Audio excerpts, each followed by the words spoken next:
Hello everyone, आज की video में भी हम कॉम्प्लेक्स नंबर्स के बारे में ही पढ़ेंगे। इससे जो प्रीवियस वीडियो थी हमारी, हमने उसमें पढ़ा था कि जब भी हम किसी कॉम्प्लेक्स नंबर को शो करना चाहते हैं तो एक z वेरिएबल लेते हैं और x प्लस आइटा y इस तरीके का होता है हमारे पास कॉम्प्लेक्स नंबर, जहाँ पर ये x एंड y कैसे होते हैं, ये होते हैं रियल नंबर्स।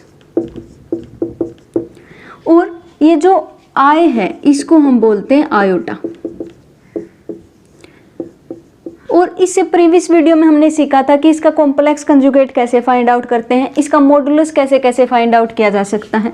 आज की वीडियो में हम समझने की कोशिश करेंगे कि जो कॉम्प्लेक्स नंबर है और जो रियल प्लेन है उसके बीच में क्या रिलेशनशिप है।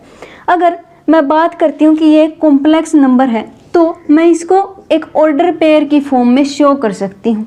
और ऑर्डर पेयर की फॉर्म में शो कर सकती हूँ तो मैं क्या करती हूँ, यहाँ पर ओरिजिन मानती हूँ, यहाँ पर है x एक्सिस और यहाँ पर है y एक्सिस। तो जब भी हमें किसी भी कॉम्प्लेक्स नंबर को रियल प्लेन पे दिखाना होता है तो हम क्या करते हैं, इसको एक ऑर्डर पेयर की फॉर्म में मान लेते हैं, ऑर्डर पेयर। और इसको इस ग्राफ पे शो करने के लिए क्या करेंगे, ये तो हो जाता है हमारा x कोऑर्डिनेट और ये हो जाता है y कोऑर्डिनेट। जैसे कि हमारे पास एक कॉम्प्लेक्स नंबर है 2 + 3 आइटा, यहाँ पर x प्लस आइटा y की फॉर्म का है ये, तो यहाँ पर x क्या होगा 2 और y क्या होगा 3। अगर मैं इसको ग्राफ पर रिप्रेजेंट करना चाहती हूँ तो क्या करूँगी, x हमारे पास क्या है 2 1 2 और y हमारे पास क्या है 1 2 3 यहाँ पर। तो इसका मतलब ये वाला जो कॉम्प्लेक्स नंबर है रियल प्लेन में कुछ ऐसा दिखाई देगा, मतलब यहाँ पर होगा। ये क्या है 2 + 3 आइटा, ये वाला कॉम्प्लेक्स नंबर है।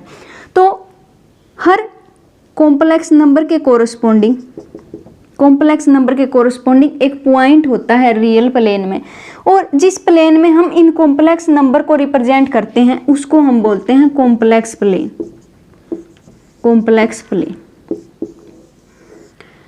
और इसी कॉम्प्लेक्स प्लेन की हेल्प से हम क्या करते हैं, इसकी पोलर फॉर्म को डिफाइन करते हैं, किसी भी कॉम्प्लेक्स नंबर की पोलर फॉर्म को। तो इसके लिए हम क्या करते हैं, फिर से हम एक कोऑर्डिनेट सिस्टम रखते हैं। यहाँ पर रखेंगे O, यहाँ पर है x एक्सिस और ये है y एक्सिस। अब मैं मान लेती हूँ कि कोई p हमारे पास कॉम्प्लेक्स नंबर है जिसका ऑर्डर पेयर क्या बनता है, x, y बनता है। मैं इसको पोल मान लेती हूँ, ओरिजिन को पोल मानने के बाद यहाँ पर मैं मानती हूँ इसको कॉम्प्लेक्स नंबर। और इस पोल को जब मैं इस कॉम्प्लेक्स नंबर के ऑर्डर पेयर से ज्वाइन कर देती हूँ तो ये बन जाती है हमारे पास इनिशियल लाइन। और यहाँ पर मैं कंसीडर करती हूँ एक एंगल थीटा। अब अगर ये पॉइंट x, y है तो ये वाली जो डिस्टेंस बनती है ये बनेगी x, और ये वाली जो डिस्टेंस बनती है वो क्या बनेगी y। मतलब ये डिस्टेंस इसके इक्वल होगी, मतलब ये डिस्टेंस क्या बनेगी, y बनेगी। तो अब ये हमारे पास क्या बन जाता है, राइट एंगल ट्रायंगल बन जाता है। तो यहाँ से जो x है उसकी वैल्यू मैं फाइंड आउट करना चाहती हूँ और एक y की वैल्यू फाइंड आउट करना चाहती हूँ। तो मैं क्या करूँगी, हमारे पास जो कोस थीटा होता है वो किसके इक्वल होता है, बेस अपॉन हाइपोटेन्यूज के इक्वल होता है। तो बेस हमारे पास है x और डिवाइडेड बाय हाइपोटेन्यूज, ये क्या है। अब हमारे पास क्या होता है, हमने प्रीवियस वीडियो में समझा था कि जो z का मॉडुलस होता है वो किसके इक्वल होता है, x² + y² के इक्वल होता है। तो z के मॉडुलस को मैं r नाम दे देती हूँ। और अगर इस राइट एंगल ट्रायंगल में मैं पाइथागोरस थ्योरम की हेल्प से देखूं तो ये r क्या बन जाता है हमारे पास, √x² + y² बन जाता है। मतलब ये क्या बन जाता है, मॉडुलस बन जाता है। तो इसका मतलब मॉडुलस और कुछ नहीं है, एक कॉम्प्लेक्स नंबर की ओरिजिन से क्या होती है, डिस्टेंस होती है, उसी को हम क्या कहते हैं, मॉडुलस कहते हैं किसी भी कॉम्प्लेक्स नंबर का। तो इसका मतलब ये क्या बन जाता है, r बन जाता है। और y हमारे पास क्या बनेगा, इसके लिए मैं क्या करना चाहती हूँ, अब मैं साइन थीटा की वैल्यू फाइंड आउट करूँगी। साइन थीटा क्या होता है, परपेंडिकुलर अपॉन हाइपोटेन्यूज। y और हाइपोटेन्यूज हमारे पास क्या बन गया है, हमारे पास बन गया है modulus of a complex number. तो क्या बनेगा r, तो यहाँ से x की वैल्यू आ जाती है r कोस थीटा और y की वैल्यू आ जाती है r साइन थीटा। और हमारे पास जो कॉम्प्लेक्स नंबर था वो क्या था, x प्लस आइटा y था। तो z किसके इक्वल हो जाता है, यहाँ से x r cos theta plus iota sine theta. इसी को हम क्या कहते हैं, किसी कॉम्प्लेक्स नंबर की पोलर फॉर्म कहते हैं। तो इससे रिलेटेड भी कई बार वो क्वेश्चन पूछ लेता है कि हमारे पास कोई भी 2 + 3 आइटा हमारे पास क्या दे दिया जाता है, कोई भी कॉम्प्लेक्स नंबर दे दिया जाता है और वो ये पूछता है कि इसकी पोलर फॉर्म क्या होगी। अगर मैं इसकी पोलर फॉर्म फाइंड आउट करना चाहती हूँ तो क्या करती हूँ, एक तो r फाइंड आउट करती हूँ, और r का मतलब क्या है कि ओरिजिन से किसी भी कॉम्प्लेक्स नंबर की डिस्टेंस होती है या फिर क्या होता है, कॉम्प्लेक्स नंबर का मॉडुलस होता है। तो मॉडुलस मैं आसानी से फाइंड आउट कर सकती हूँ। और ये जो थीटा होता है ये होता है हमारे पास argument of the complex number. और इस थीटा की वैल्यू 0 और 2 पाई के बीच में ही लाई करती है, मतलब 0 और 2 पाई के बीच में केवल एक ही थीटा होगा। और ऐसा भी हो सकता है कि हमारे पास कोई एक इंटरवल आ जाए इस तरीके का जो 2 पाई लेंथ का हो, उसके बीच में भी हमारे पास क्या होगा, एक ही एंगल थीटा लाई करेगा -पाई और पाई के बीच में। मतलब जो भी इंटरवल हम 2 पाई का लेंगे उसमें हमेशा क्या होगा, एक ही थीटा लाई करेगा उस इंटरवल के अंदर। और इस थीटा को हम कहते हैं principal argument of the complex number. अब हम बात करेंगे कि जो complex number and quadratic equation एक दूसरे से कैसे रिलेटेड होते हैं। तो हमारे पास जो क्वाड्रेटिक इक्वेशन होती है वो कुछ इस फॉर्म की होती है, जहाँ पर ये a b c कैसे होते हैं, रियल नंबर्स होते हैं। और ये a क्या होता है, वो नॉन जीरो होता है, क्योंकि जैसे ही ये जीरो हो जाएगा, a अगर 0 हो जाएगा तो क्या बनेगा, bx + c = 0। ऐसी कोई इक्वेशन बन जाएगी जो क्वाड्रेटिक ना हो करके क्या बनेगी, लीनियर इक्वेशन बनेगी। तो इसलिए क्या होता है, ये हमारे पास जो a है वो कैसा होगा, नॉन जीरो होगा। तो ये होती है हमारे पास क्वाड्रेटिक इक्वेशन।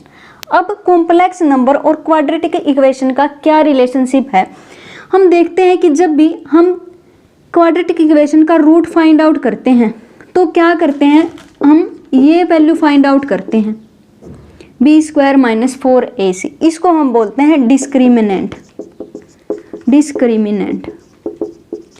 अगर ये ग्रेटर देन 0 होता है तो इस इक्वेशन के पास 2 रियल रूट हो जाते हैं, और अगर ये 0 के इक्वल हो जाता है तो क्या होता है, हमारे पास 2 इक्वल रूट मिलते हैं। इसमें कैसे होंगे, रूट्स रियल भी होंगे और डिफरेंट भी होंगे। यहाँ पर रूट रियल होंगे और कैसे होंगे, इक्वल होंगे दोनों के दोनों। और जब हमारे पास b² - 4ac 0 से छोटा हो जाता है तो उस केस में क्या बनता है, हमारे पास 2 कॉम्प्लेक्स रूट बनते हैं। और यही रिलेशनशिप है between the complex number and the quadratic equation. मतलब जब भी हमें कभी भी एग्जाम में वो ऐसा लिख के दे दे कि हमारे पास जो भी क्वाड्रेटिक इक्वेशन दी गई है उसके रूट कैसे हो जाते हैं, कॉम्प्लेक्स नंबर्स हो जाते हैं।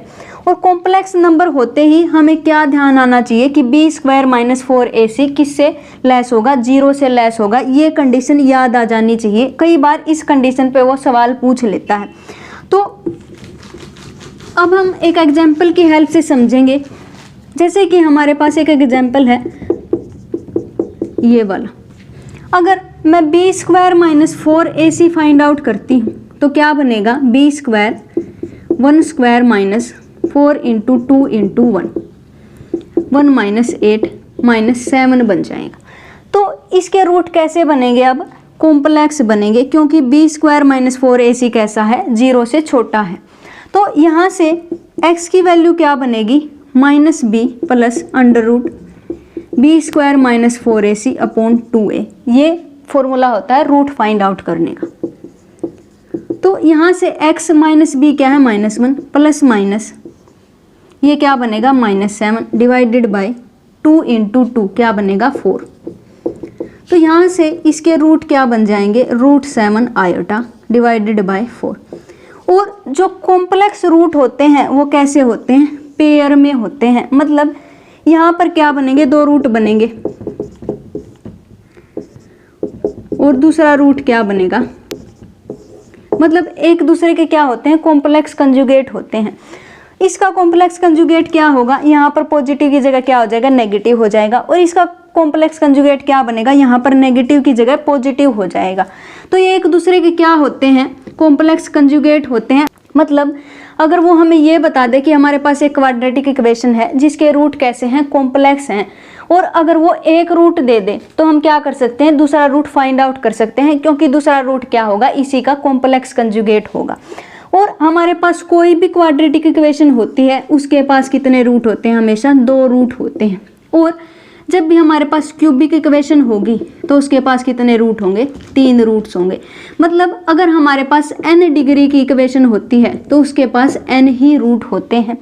और यही थी हमारी आज की वीडियो, जहाँ पर हमने समझा कि कॉम्प्लेक्स नंबर और रियल प्लेन में क्या रिलेशनशिप है और कॉम्प्लेक्स नंबर और क्वाड्रेटिक इक्वेशन में क्या रिलेशनशिप है।